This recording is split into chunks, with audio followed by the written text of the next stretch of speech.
کو ناخن کاٹنا بیماریوں کا سبب ہے، لہذا جمعے کو ناخن کاٹنے سے بیماریاں دور ہوتی ہیں. ایسی کوئی بات نہیں ہے. منگل بدھ جمعرات جمعہ ہفتہ جب چاہے ناخن کاٹیں. ہاں جمعے کو تیار ہونا نہا دھو کے یہ سنت ہے، تو بہتر ہے کہ جمعے کے دن کاٹیں. جو ہے نا زینت اختیار کرنا، اس کے لیے ہمارے نبی نے ہمیں کون سا دن بتایا ہے؟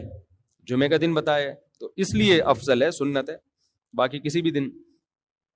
آج کل جو ہے نا یوٹیوب پہ روحانیت کے نام پہ بھی اور بھی کچھ لوگ آ رہے ہیں، پتہ نہیں کیا کیا کیا فضائل بیان کر رہے ہیں. یہ والی چیز سرسوں کا تیل یوں لگائیں ناخنوں پہ تو پتہ نہیں کیا ہو جائے گا. سب ٹوپی ڈرامہ ہے، کچھ بھی نہیں ہوگا. سرسوں کا تیل لگانے سے ناخنوں کے کناروں پہ نا، انگوٹھوں کے کناروں پہ، ایک صاحب ہیں وہ بیان کرتے رہتے ہیں روزانہ رات سونے سے پہلے سرسوں کا تیل یا کوئی بھی تیل ناخنوں پہ لگائیں کناروں پہ، اور پھر پاؤں کے کناروں پہ لگائیں تو پتہ نہیں کیا کیا ہو جائے گا. کچھ بھی نہیں ہوگا سوائے اس کے کہ ناخنوں پہ تیل لگ جائے گا. تو نہیں ہے.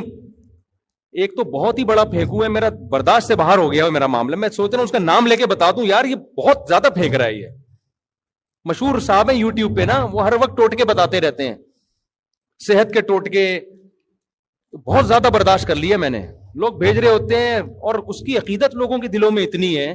پورے رسالے چھپ رہے ہیں ہر مہینے، اچھے علماء پڑھے لکھے لوگ، یہاں تک کہ ڈاکٹر بھی اس کے پاس جا رہے ہیں، اور وہ پھینکے جا رہا ہے کلونجی سے یہ ہو جائے گا، اجوائن سے یہ ہو جائے گا، لونگ کھانے سے تمہاری 4 شادیاں ہو جائیں گی.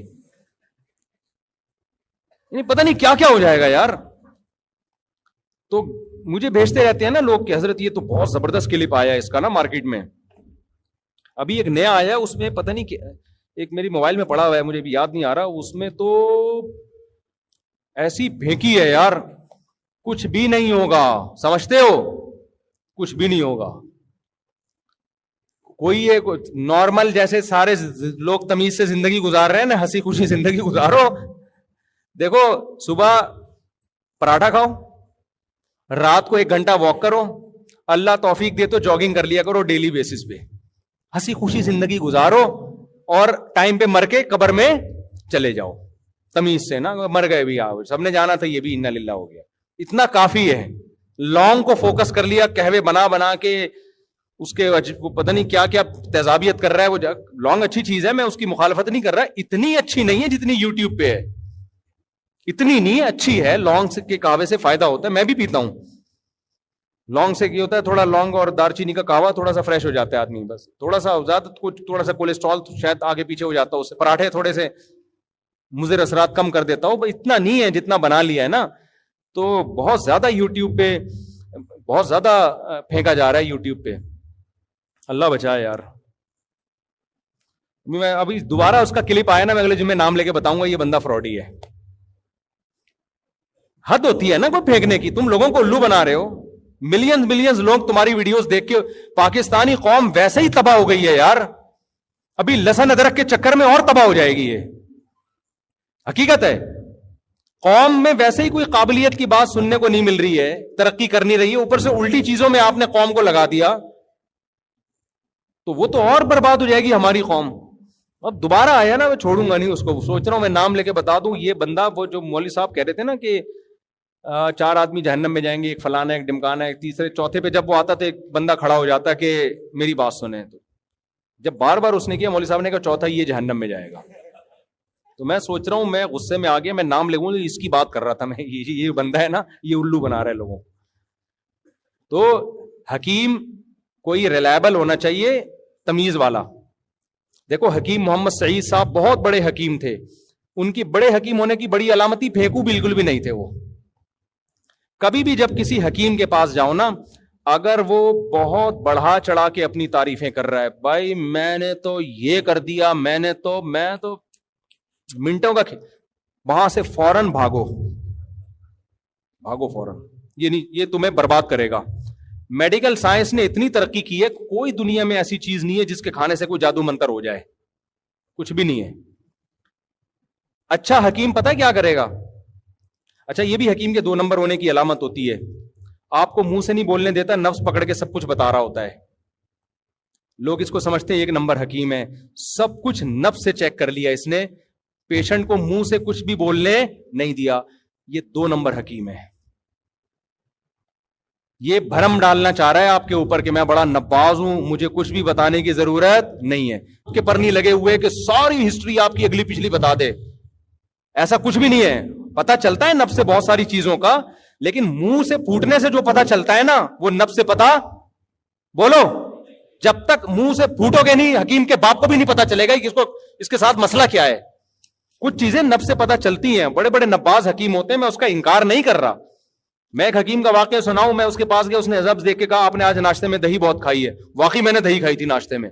ہوتے ہیں ایسے حکیم, ماہر ہوتے ہیں, لیکن ایسا نہیں ہوتا کہ بھائی وہ یہ بھرم میں لانے کے لیے نا نہیں, بس چپ کر کے آپ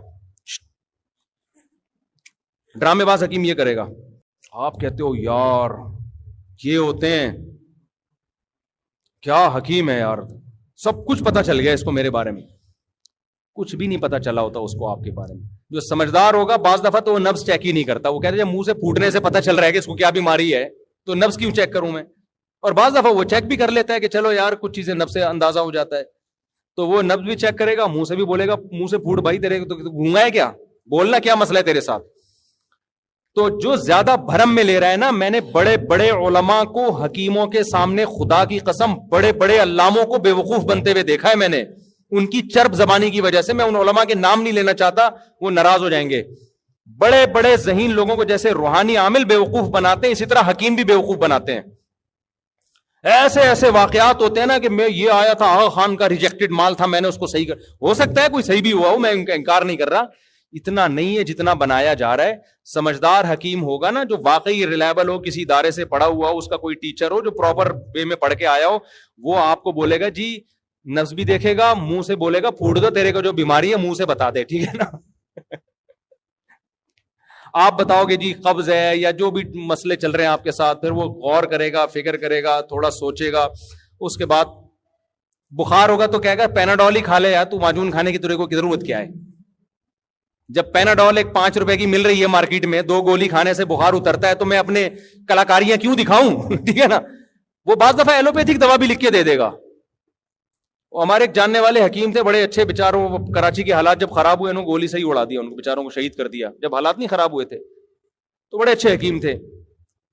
مجھے بخار بہت تیز ہو گیا تھا, وہ میں نے ہجامہ بہت زیادہ کروا لیا تھا نا. ہجامے کے نام پہ بھی بہت الو بنایا جا رہا ہے لوگوں کو. ہجامہ ٹھیک ہے, لیکن اس میں بھی چورن بک رہا ہے, بہت زیادہ منجن بک رہا ہے. تو انہوں نے مجھے, میں نے کہا, میں ان کو فون کیا, مجھے بخار, انہوں نے کہا پیناڈول کھا لو بھائی, پیناڈول کھا لو, ٹھیک ہے نا. تو بالکل صحیح بات کی انہوں نے کہ یار بخار کے لیے تو ایک مشہور دوا ہے, ساری دنیا میں چل رہی ہے, تو پیناڈول کھا لو آپ, اس میں کیا جا رہا ہے. تو اچھا حکیم ہوگا بعض دفعہ آپ کو ایلوپیتھک دوا بتا دے گا, ہاں جو حکمت میں ہوں گی تو وہ بتائے گا. جو بھی کہہ رہا ہے نا اس کے پاس وہ کچھ ہے جو دوسروں کے پاس نہیں ہے, اس کا مطلب یہ ایک نمبر کا پھینکو ہے. حکمت کا علم صدیوں سے آ رہا ہے. ایسا کوئی حکیم نہیں ہے کہ جس کے سینے میں ایسے علوم ہیں جو دوسرے کو ملے ہی نہیں ہے. تیرے علم میں ہیں تو اس کے علم میں بھی ہوں گے, تجربے سب کے پاس ہیں. کچھ دوائیں حکمت کی ایسی ہیں جو صدیوں سے مجرب ہیں, ان میں تو میں لوگوں کو کہتا ہوں ایلوپیتھک کی طرف نہ جاؤ, حکیم وہ چیزیں حکیموں سے کھا لو, وہ مشہور دوائیں, پھر کبھی نام لے کے بتائیں گے ان دواؤں کا انشاءاللہ, وہ بہت زبردست دوائیں ہیں. اچھا, کچھ دوائیں ایسی ہیں جو حکیموں ڈاکٹروں کے پاس علاج ہی نہیں ہے اس کا. کچھ بیماریاں ایسی ہیں کہ ایلوپیتھک میں اس کا علاج نہیں ہے مگر اتنا اچھا نہیں ہے, ان کا حکیموں کے پاس زیادہ اچھا علاج ہے. کچھ ایسی بیماریاں ہیں, یعنی جلدی بھی ہوتا ہے اور اچھا بھی ہوتا ہے, سائڈ ایفیکٹ بھی نہیں ہوتے. لیکن کچھ بیماریاں ایسی ہیں حکیم کے باپ کے پاس بھی اس کا علاج بولو نہیں ہے, یا ہے مگر بہت دیر سے اثر ہوگا. اس کا بھی امکان ہے مریض کا انا للہ ہی نہ ہو جائے. اس میں آپ کو لازماً کس کے پاس جانا پڑتا ہے, ڈاکٹر کو دکھانا پڑتا ہے. تو دونوں میں کچھ خوبیاں ہیں کچھ خامیاں ہیں, لیکن آپ ڈاکٹروں کے پاس جاؤ وہ حکیموں کی جڑ سے نفی کر دیتے ہیں, اب انہیں تو کچھ بھی نہیں آتا. حکیموں کے پاس جاؤ وہ ڈاکٹروں کی جڑ سے نفی, کہ سارا بزنس ہے, دھندا ہے. تو اس کا مطلب تم دونوں ہی الو بنا رہے ہو قوم کو, صحیح ہے نا. دونوں کیا کر رہے ہو, الو بنا رہے ہو. حکمت میں بہت ساری چیزوں کے بڑے بہترین علاج ہیں اور اس کے سائڈ ایفیکٹ بھی کم ہیں, لیکن بہت ساری چیزوں کے ایلوپیتھک کے پاس ہی ہیں, اس میں حکیم کے پاس نہیں ہوتا. حکیم بھی چھپڑ میں ڈاکٹر ہی کے پاس جا رہا ہوتا ہے, کلینک بند کر کے بولتا بھاگ بیٹا یہاں سے, ابھی ڈاکٹر نے اگر ٹیکا نہیں ٹھوکا نا تو میرا چورن چٹنی میرے کام نہیں آئے گا مجھے. دونوں میں کچھ خوبیاں کچھ خامیاں ہیں. تو ان چیزوں سے یہ یوٹیوبر سے تو بہرحال بالکل بھی متاثر نہ ہو. یوٹیوب میں دیکھ کے کبھی آپ دواؤں میں سجیسٹ نہ کیا کریں. اب ہوتا یہ ہے کہ بعض دفعہ ڈاکٹر کوئی میڈیسن لکھ کے دیتا ہے, ہماری قوم میں ایک بیماری ہے, وہ میڈیسن لے جا کے یوٹیوب پہ سرچ کر رہے ہوتے ہیں, یوٹیوب والے نے اس کے سائڈ افیکٹ بتائے ہوئے ہوتے ہیں, یہ نقصان ہے. آدمی کہتا ہے یہ ڈاکٹر نے مجھے الو بنا دیا. یہ نہیں پتا ہوتا کہ ڈاکٹر الو نہیں بنا رہا, یہ یوٹیوبر کیا کر رہا ہے, بولو, الو بنا رہا ہے. جب آپ نے ڈاکٹر پر اعتماد کی ہے تو جو لکھ کے دے رہا ہے وہ لے کر آؤ نا, یا تو جاتے ہی نہیں اس کے پاس, یوٹیوب سے ہی دوا لے لیتے. ایسے بہت سارے مسئلے ہو رہے ہیں کہ ڈاکٹر نے لکھ کے دیا, بندہ اس کو یوٹیوب پہ سرچ کر رہا ہے, گوگل پہ, اور پھر خود سائنسدان بن کے فیصلہ کر رہا ہے. تو گوگل پہ سرچ کیا کرو, مگر گوگل کو اپنا باپ مت بناؤ, یہ مسئلہ ہے. باپ بنا دیا گوگل کو جو ہے نا, یہ خطرہ. میرے بھائی بہت زیادہ ٹائم ہو گیا, کافی زیادہ ہو گیا نا, پھر تھک گئے ہیں. آپ میں سے کسی نے کوئی سوال پوچھنا ہے پوچھے, بس اس کے بعد ہم یہ سلسلہ ختم کرتے ہیں. یہ بھائی ہومیوپیتھک میں بھی بعض چیزیں بڑی زبردست ہیں, بہت فائدہ ہو جاتا ہے. اچھا ایک بات ہے, ہومیوپیتھک میں کوئی ڈاکٹر نہیں ہوں بھائی, میری بات کو حرف آخر نہ سمجھیں. ہومیوپیتھک میں بہت زبردست فائدہ ہو جاتا ہے, لیکن ایلوپیتھک ڈاکٹر کہتے ہیں کہ ہومیوپیتھک میں فائدہ جو آپ کو ہو رہا ہے وہ تو نظر آ رہا ہے, ہومیوپیتھک دوا سے جو سائڈ افیکٹ ہے وہ آپ کو نظر نہیں آ رہے ہوتے. یہ ڈاکٹروں کی رائے ہے, میں اس پہ کوئی تبصرہ نہیں کرتا کیونکہ میں نے بھی ہومیوپیتھک پڑھی نہیں ہے. اب اس پہ ہومیوپیتھک ڈاکٹر ہی اچھا تجزیہ کر سکتا ہے, تو اس لیے ہومیوپیتھک کو بھی باپ بنانے کی کوشش نہ کریں, کیونکہ جتنی ریسرچ ایلوپیتھک میں ہو چکی ہے نا, وہ کسی اور میں اتنی ریسرچ ہوئی نہیں ہے. ایلوپیتھک میں جب کوئی دوا لے رہے ہو اس کے کیا اچھا کیا برا لکھا ہوا ہوگا اس کے اوپر, تو ہومیوپیتھک کے بھی بڑے فائدے. ہم نے بھی بعض دفعہ کسی بیماری میں لیا, ٹھیک فٹ فاٹ ہو گئے ہم, لیکن ڈاکٹر کہتے ہیں کہ کچھ پتہ نہیں کوئی آرگن کوئی خراب نہ کر رہی. واللہ عالم, میرا یہ ٹاپک ہے نہیں, یہ ڈاکٹروں سے ہی پوچھو آپ. میں تو صرف ایک آپ کو اشارہ دے رہا ہوں کہ کسی کو بھی اپنا باپ بنانے کی کوشش, دیکھو دواؤں سے بچاؤ اللہ کا واسطہ. ایسا لائف اسٹائل اختیار کرو کہ دواؤں کی طرف جانے کی نوبت نہ آئے, تاکہ اس جنجال سے ہی نکل جاؤ. رات کو جلدی سو, صبح جلدی اٹھو, دوڑو بھاگو, ایکسرسائز کرو, 4 شادیاں کرو, بچے پیدا کرو. 4 شادیوں کا بھی صحت کا بہت گہرا تعلق ہے, یہ بتا دوں میں آپ کو.